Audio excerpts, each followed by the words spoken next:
হয়েছে জানো? সে বিয়ার আসর থেকে পালিয়ে এসেছে অন্য একটা ছেলেকে হাঙ্গা করার জন্য। হাঙ্গা?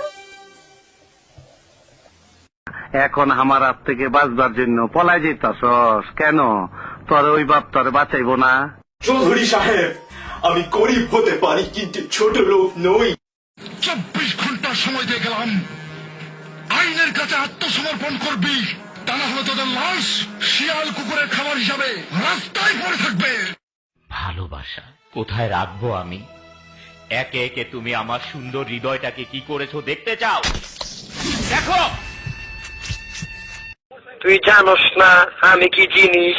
ওই ওয়ান টাইমে খালাস করি, সিস্টেম চালু করি, টু টাইমে একদম হামদায় দেই। চৌধুরী সাহেব, আমরা ছোট হতে পারি, দরকার হলে কিডনি বিক্রি করে ওরা হাত খরচ চালাবো। কিন্তু বাবা, তোর কিডনি তো একটাই। আমার যমুনা জল দেখতে কালো শান্ত